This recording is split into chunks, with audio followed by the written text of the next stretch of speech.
Our journey begins in the dark of night. Oh my god. Whoa.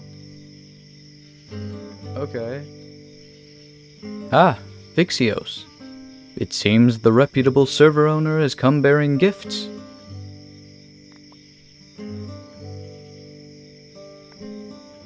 Unsure of the dangers that may lurk in this world, our protagonist conveys his appreciation before dashing swiftly into the jungle. Ouch. That might leave a mark. Do I have to worry? Okay, there's only what, 5 people online. He's friendly. Thankfully. I don't think I've made any enemies yet, but I guess I should be careful because, I mean, it's probably called Doomsday SMP for a reason, right? Our protagonist is called many things. Egghead is one of them. Indecisive is another. But our protagonist is anything but a noob, born in this world only to join the revengeful and the distressed, the murderers and the survivors. Enjoying the sleep deprivation brought with the cold, damp floors of the cave and stifling the pain of the arrow which he plucked from his skull, our protagonist had a lot of time to think about what stories could unfold this bright new dawn. The chat taunted him with gifts, mere bribes, he concluded, which would undoubtedly involve future repayment, but he assumed they had the best of intent regardless. This is so cool. Who built the giant boat track in the sky?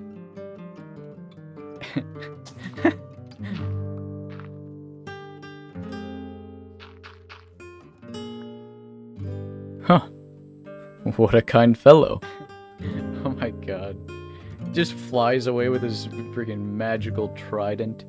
It's hard to believe that our protagonist has received all this loot within the first 5 minutes of his life. Perhaps there's hope of him surviving on this deadly server after all. What is this? I mean, I guess it's people making alliances and stuff.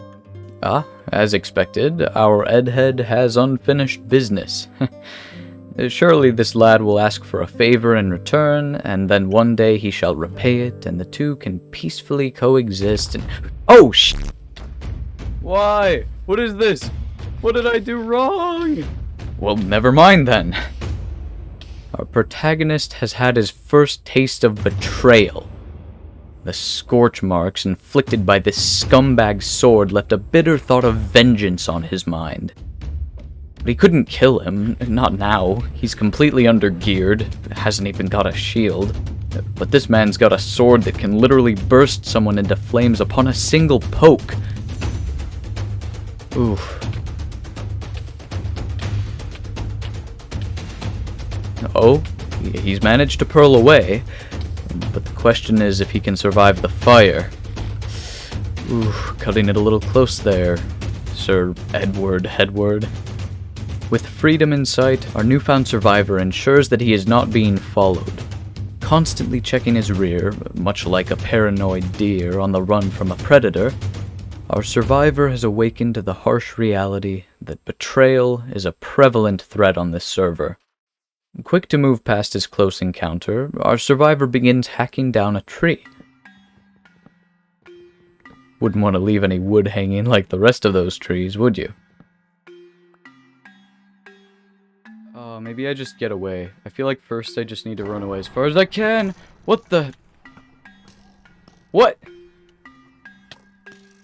Who did that? What? Knowing that lightning cannot possibly strike in such clear weather, and also acknowledging the slim chances that it would happen to strike a skeleton and create 4 undead horsemen, our survivor has the feeling that Zeus has blessed him this day. Okay, this is a decent start, as long as nobody finds me and I can get back to the surface. Okay. I don't like this. I feel so, like, I'm trying to be as cautious as possible. I say as I blow myself up. Our survivor contemplates what might have been, had the server owner given him nothing. He counts his lucky hearts and appreciates each one of them. After all, this server is not like any ordinary one, but has certain rules set in place. If one is killed by another player, the killer will steal a heart, meaning the more one dies, the harder it is for one to survive. Our survivor knows that if he is to come into any more close encounters with players armed in netherite, his very existence in this world would be at risk. He must choose who he trusts very carefully, and before he can even think about trusting someone again, he must craft a shield and some gear to give him a fighting chance in combat. That's better. Our survivor employs a technique known as temporary block displacement, an ancient Greek-based strategy used by tenant and chief seekers and crazed king-kissing scamelars back in the 15th century. But never mind that. Some time has passed, and our survivor has now collected much more of the essential resources he requires to move forward with his plans of shaping this world for the better. He sets up camp, and he goes on another of his daily lumbering trips. This one shouldn't be any different from the last, in that the grueling task of swinging his axe back and forth pains his right arm to numbness as usual. But he continues swinging through the pain until he stumbles across something peculiar. A name tag, deep underground. Our survivor thinks about blissfully ignoring it, but is quickly greeted by a sign that he is trespassing upon someone's residence. He quickly rounds the corner to investigate, but notices a man standing atop the tower. How strange. This seems to be some form of reinforced pillager outpost. But there isn't a pillager in sight, just a guard. Perhaps only one, or maybe two, or even three. But our survivor is curious as to what that man is doing looking out from the safety of his tall tower. Oh, there seems to be some form of shooting range as well. Oof, cutting it mighty close there. Step back a bit. What on earth could he be doing up there? Is there reason to be watching out for people? It occurs to the survivor that there must be something of decent worth inside those walls. A plan begins to formulate, and bullseye. Having effectively distracted the man in the tower, our survivor dashes quickly but carefully through the underbrush.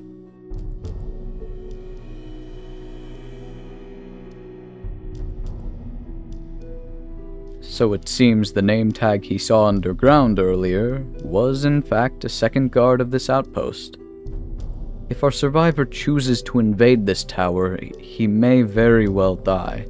After all, this lad has a bit of netherite, and there's no telling when the other guy may show up, or just how powerful he is. But that's when he notices it. A third name tag. Could that be a guard? Our survivor really isn't liking his odds here, 1 against 3. However, the men are relatively separated, and if he uses his environment to his advantage, as any good survivor would, he may be able to pick them off one by one. Our survivor knows what he must do.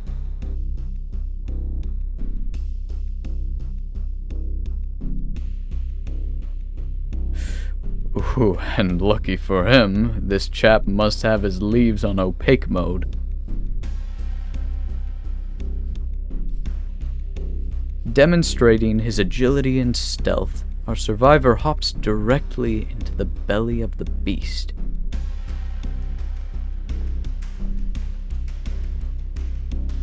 Considering how watchful this muggum guy is, he's awful about checking his blind spots. Our survivor times his descent of the stairway with the movement of the guard. Unfortunately, the button at the bottom of the stairs squanders any plan of remaining stealthy. He's broken their bed. Now, hopefully he can steal a couple hearts and send these people back to spawn. I'm not sure the extra building material was worth the crippling axe wounds our survivor was dealt, but hopefully all this pain would lead to some reward. He's no longer hidden in the shadows, so our survivor must hope and pray that the other guards leave him enough time to kill this fellow.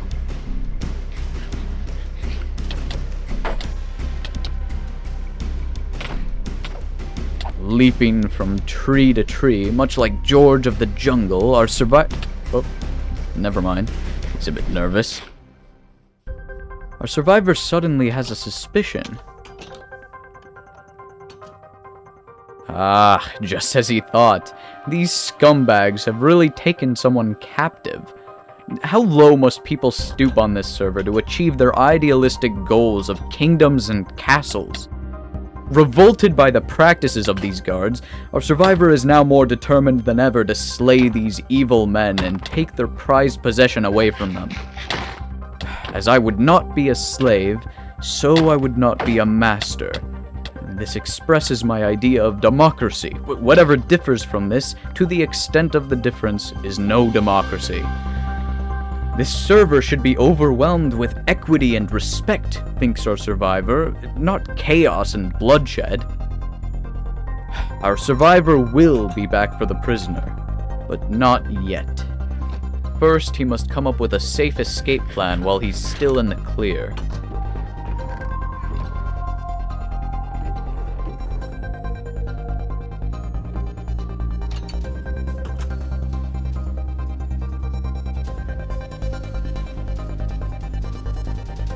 Explosives?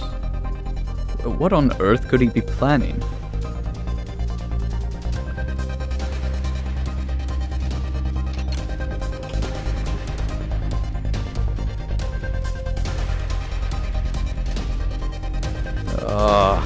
As tempting as it is to save this poor prisoner, our survivor must think in terms of life or death.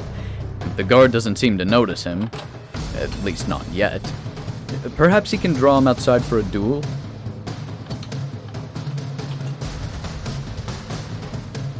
Oh, he is loaded. Maybe a duel isn't such a great idea after all.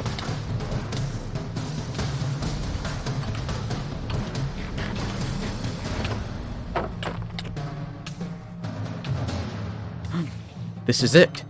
Our survivor realizes this is his one opportunity. Oh, so clever.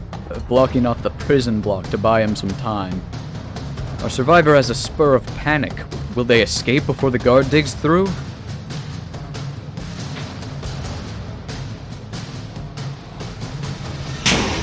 Yes. Yes, they will. Fantastic. The tower defenders, bewildered and left behind with nothing but a broken portal and an empty prison cell, could no longer access our survivor and his new friend. Swiftly constructing a bridge to safety, the fellows began to discuss their plans for Avalon, a new civilization where murder and slavery would be unsubstantial. Notice how our survivor trusts this man with his life. Actual humane individuals, who have any values and don't force others through slave labor, tend to be decent, trustworthy human beings who won't push you into pits of molten lava. However, if I were standing on that bridge with a tower guard right about now, I'd be hasty in pushing him off out of pure distrust. But oh, this newfound trust between our survivor and... we'll call him X, will spark something amazing indeed. These two friends' new Avalon village would be a prime destination for peace, relaxation, equity, and tolerance among men.